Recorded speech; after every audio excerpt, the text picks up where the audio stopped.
great actor in his own right, Tony Bianco. Thank you so much. Can you imagine, after all you've heard tonight about this situation, that we would negotiate with these terrorists, these enemies of the world? Ladies and gentlemen, the furor over the Iranian nuclear agreement is a tragedy not only for this country and Israel, but for the entire world. This is not a Democrat or Republican issue. This is a nonpartisan issue. This agreement will start a nuclear race in the Middle East. Iran's Arab neighbors and Turkey will likely decide they need enriching their own uranium. And just figure out how much that is going to cost us to persuade them not to do so. Our purpose for the negotiations was to make sure that Iran never had the possibility of making a nuclear weapon of mass destruction. This agreement, even if it was adhered to by Iran, which history has shown they break every contract, is temporary. Eventually, the freeze of uranium will go away, and they will use that uranium to build a nuclear bomb. At the signing of the Iranian nuclear deal, the people of Iran were dancing in the streets, shouting, "Death to America, death to Israel," in celebration of their victory.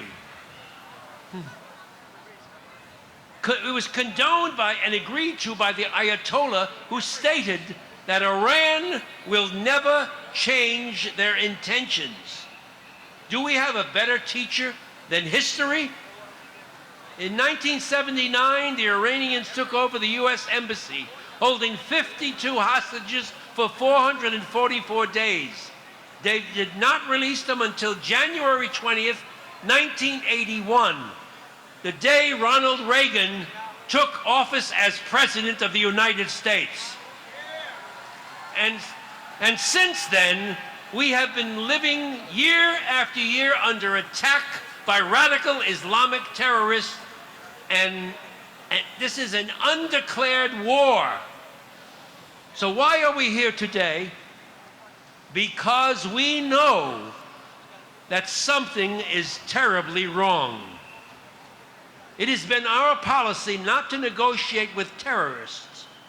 So in March, this administration took Iran and Hezbollah off the terrorist list so they can negotiate with them.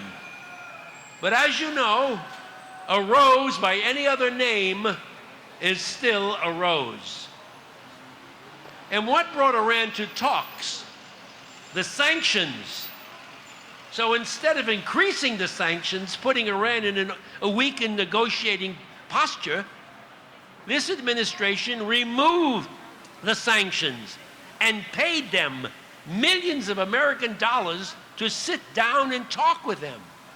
Do you believe that negotiating with a position of weakness is good for America?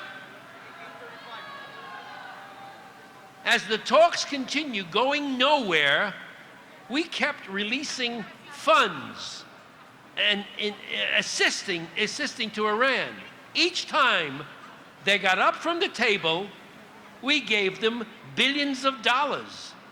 And at the end, over $140 billion was released to the Ayatollah. Yeah, okay. Well, ladies and gentlemen, you have heard all what you had to hear tonight from so many people.